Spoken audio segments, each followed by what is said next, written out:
Welcome to Plain Talk, and there's a lot going on in terms of the Middle East has flared up. We have the big beautiful bill, which has gone from the House to the Senate, and now the thing I always love is in politics is it doesn't really matter who's in charge of the chambers. House sends the Senate something, or the Senate sends the House something, and the chamber gets it. It's like, well, that's cute, but we're going to do our own thing. Rob, I would add, it's also not just at the federal level. The state legislature does the same thing. Well, yeah. There's always rivalry between those legislative chambers, and the United States Senate is no different. But we have Senator Kevin Cramer, our guest today, and I think though we want to start talking about the Middle East. Yeah. Obviously, I mean, right now we're kind of having a little bit of a foo-fa about how much damage those strikes ordered by President Donald Trump actually did. According to President Trump's social media accounts, they were devastating and they ended the nuclear program. We have some intelligence reports saying maybe not so much. The caveat on those is they're preliminary. Although we could also say the same thing about the president's statements. How does he know if the intelligence is preliminary? Yeah.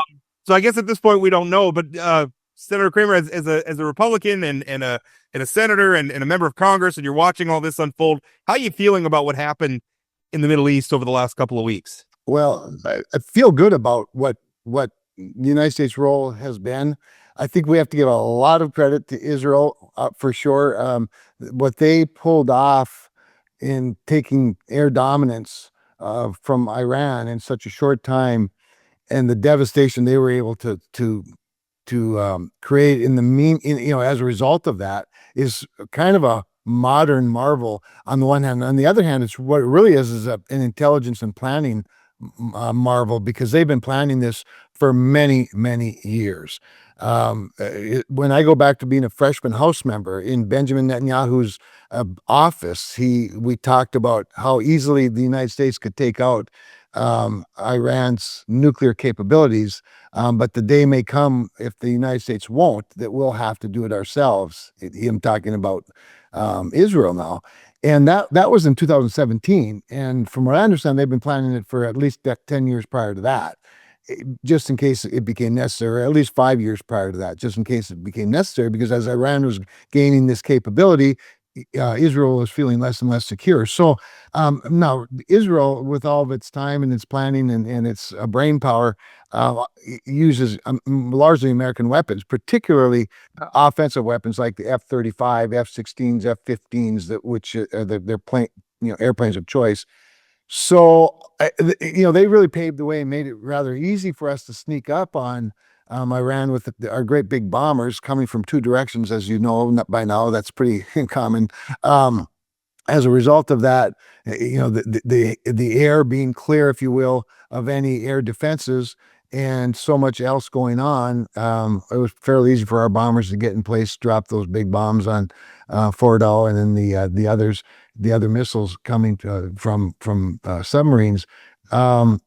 And it was short business, and I think it was really important. I think President Trump handled it quite well. I think that he didn't.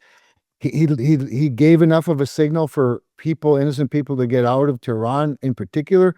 The targets that the United States hit were the nuclear sites, and he left it at that. And he's been pretty brutal ever since, trying to ensure that this leads to peace, not to a protracted war. So all in all, I think it was an impressive display of both Israel and American firepower and dominance. And I think that was an important message to send to both our allies and our adversaries around the world.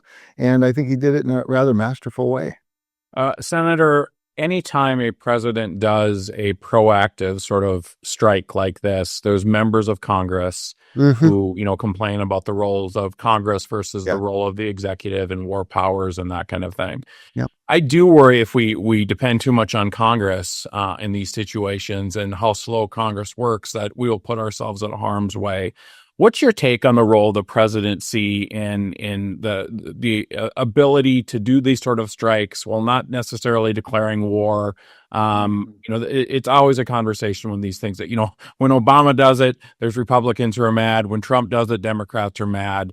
What do you say to all that? And then there are a few Republicans and Democrats that are mad no matter who does it. That's true. And True. Chad, Yeah. so it's great. Actually, Chad, you tee it up beautifully because you really just had the conversation with yourself, right? I have a lot of those with myself, Senator. It's quite listen. That's what's so cool though about our self-governed system. And so you've nailed it. You're exactly right.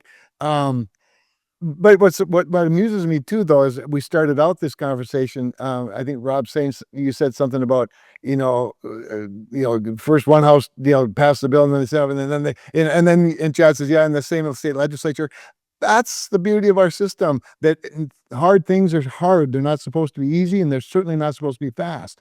However, the ability to sneak up on an opponent in a big military way, particularly if there's an imminent threat, and if imminent could be today or maybe a week from now or 2 weeks from now, but you need more nimbleness, and that's why the three co-equal branches work pretty well. I think in this case, and certainly, Chad, the scenario you talk about, members of Congress from either, in this case, both parties being upset, or at least raising the question. I think some are upset, but raising this question is very instructive for all of us to have, because I think the question becomes, okay, Donald Trump, let's say we agree that you technically had this authority under Article 2, given the imminence of the threat, the single strike. It's not a protracted war, but sometimes these things do lead to protracted wars. And when Donald Trump, remember when he gave the orders to take out Soleimani, the general from Iran, that was a one person strike. He was killed by a missile from a high flying drone. That was not an act of war. It was an opportunity to take out this mastermind.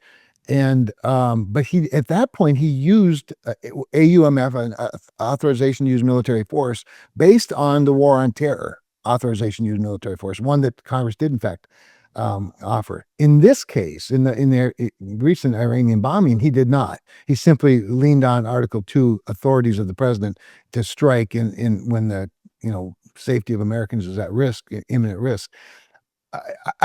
But again, it's every time this happens, the debate is sparked. And one of those AUMFs from the war on terror, we've since repealed as Congress. It's very few times that Congress has actually declared war. When you think of all of the military strikes that have been ordered by presidents over the years and the decades, I think only a handful have had the authority, the war powers authority offered by Congress itself. Let me ask you a question about that, because it always interests me when we say declare war, don't declare war. Right. Do you think that the OMPs, the authorization for use of military force in Afghanistan and Iraq, were those declarations of war? Yeah, I don't know. That's a great question. I don't think they are myself, but because there is a legitimate declaration. What makes them? I mean, we have to say, like Michael Scott coming out of his office saying, "I declare bankruptcy." Like, do we have just using those words? We declare war.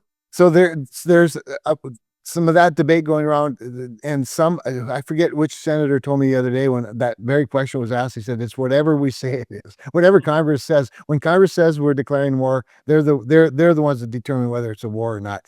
And maybe that's a sort of a cute statement or not, or maybe it's reckless, but it's probably not far from true. I think it's fundamentally true. I view the authorizations of, even though they didn't say we declare war, right? I declared it like the Congress is telling the president, okay, you can use your war power authority in this context. Yeah. To me, that's a declaration of war. Yeah, and the war is declared officially when the first fire, the first munitions are fired, probably, or something. I agree, but it is funny that we're having this exact conversation internally. And the nice thing is that we don't do it a lot, so it's probably okay that we haven't gotten too used to it. For you, and just one follow up for you personally. Yeah. At what point? Because this is it's such a difficult thing. We say, well, we don't consider what we just did to Iran an act of war. Well, Iran may feel differently. They may. Yeah. I mean, God, I hope it doesn't. But like maybe China decides to back their play, and then they come at us. Well, now we're in a war, whether we declared it or not. Yeah. So in your mind, like, at what point is the red line? I mean, what are the circumstances? The red line for you as a member of Congress that the president absolutely has to come and ask. Right. Well, and the Constitution does give some timelines for some of this as well. The president, after 60 days and 30 days, there's a couple of steps along the way, but when they have to come to Congress for a declaration or for an AUMF. So there's some prescription to that. For me personally, I do think that if both sides end up shooting at each other for a matter of weeks, I don't know how you don't call that a war.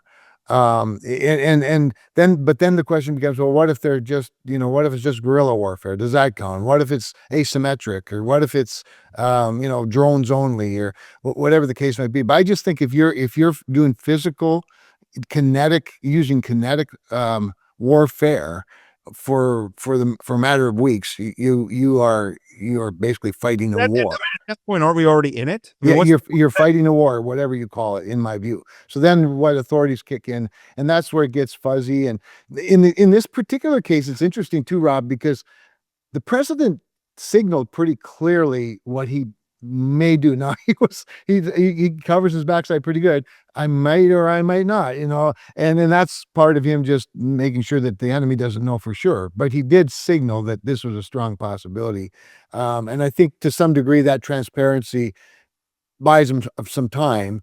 But again, I'm with you. If you're shooting at each other for a matter of days or weeks, you're in a war, whether you declare it or not. Senator, in fear of asking a question on a topic I know nothing about, Rob brought up just yesterday the sort of golden dome, Yeah.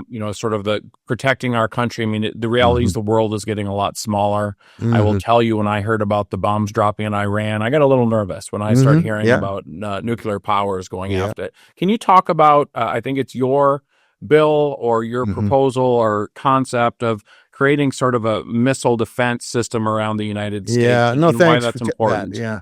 So it was something that actually President Trump talked about in the campaign a little bit. At that time, he was calling it an Iron Dome, which of course is the official name is one of Israel's most prominent air defense systems.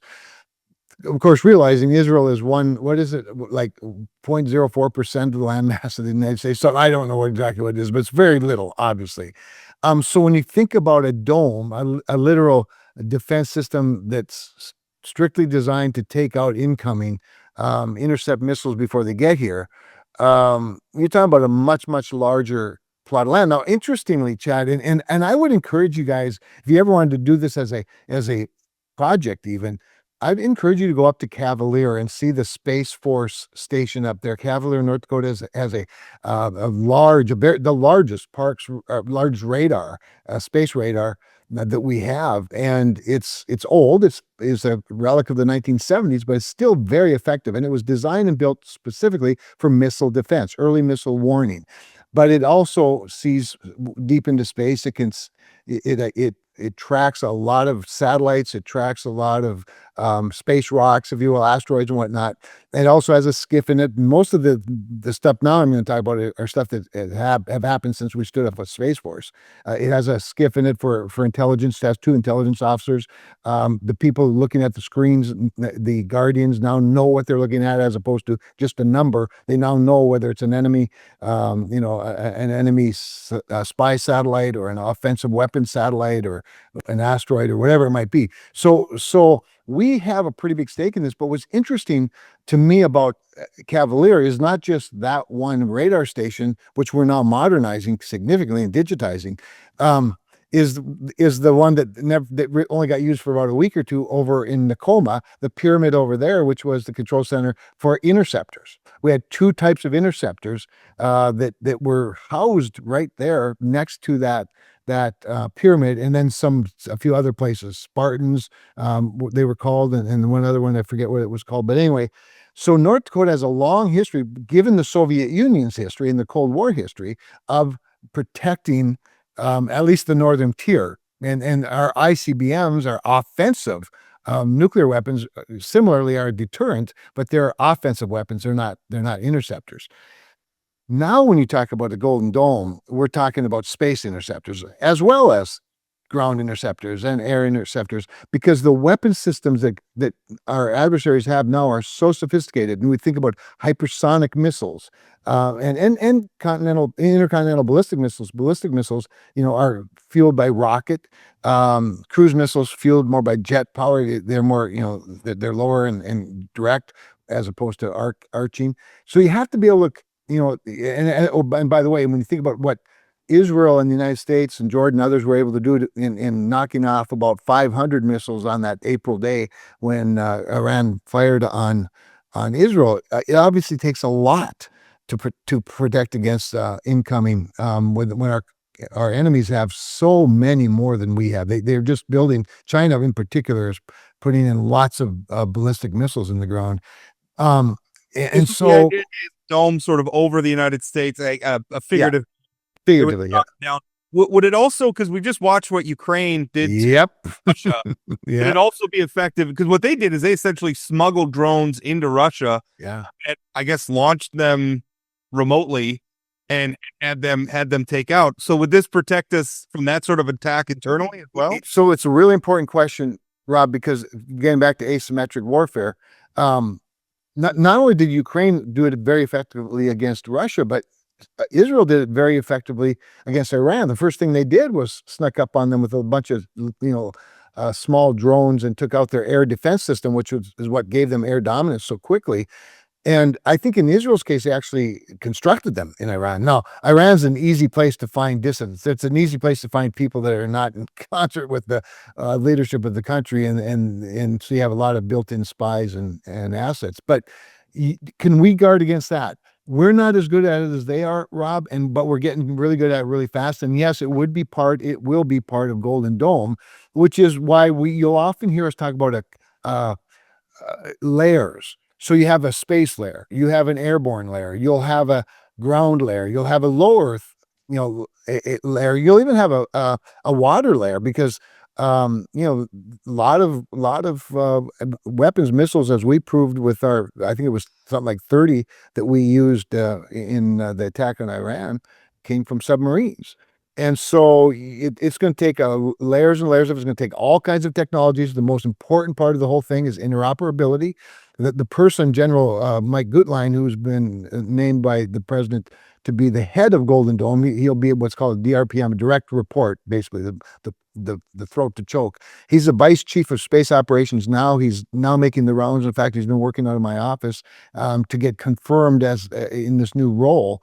What his biggest task is going to be to take places like Cavalier, and General Gutlein and I were up in Cavalier a month or so ago, a 1970s radar, and digitize it and allow it to communicate with the most new, fanciest, high-tech weapon systems in the world and everything in between. That's going to be the trick. So we use legacy systems because we have lots of it, and then adapt and sort of, what do they call it? Sort of sew into it the more modern systems as well.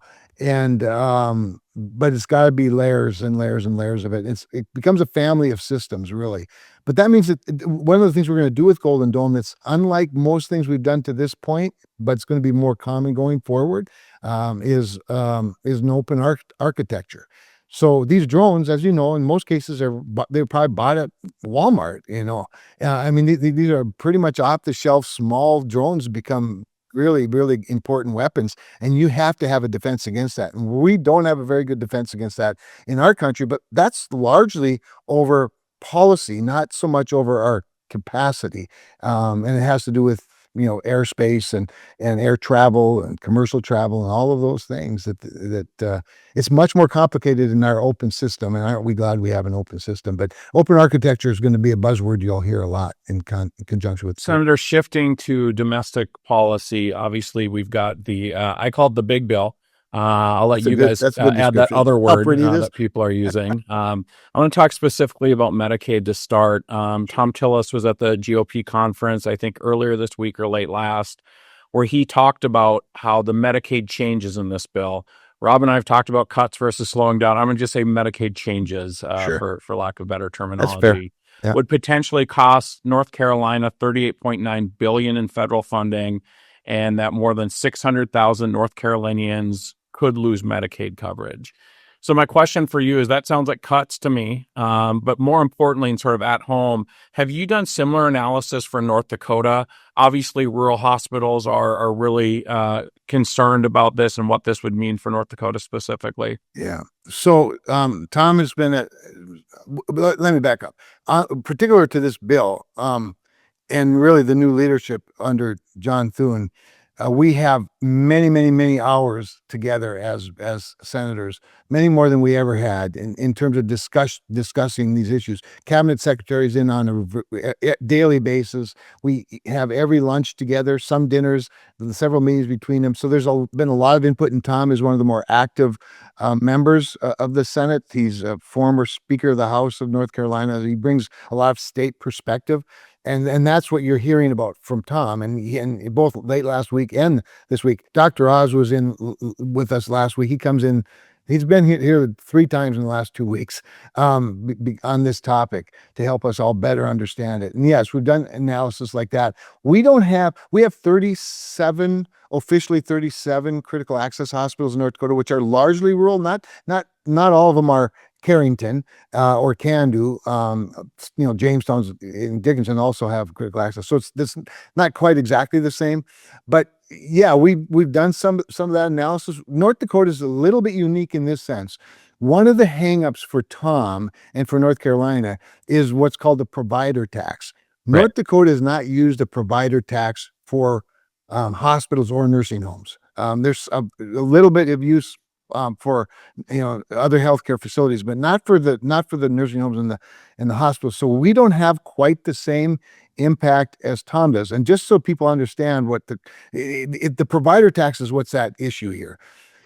When states were allowed the opportunity, and North Dakota did take advantage of the opportunity to expand, and you guys probably understand that. And the expansion of Medicaid was a way through Obamacare for people who weren't in the traditional Medicaid categories, right? The poor, the single moms, elderly in the cases of nursing homes and whatnot, to add them to the Medicaid rolls. It gave a lot of deference to states.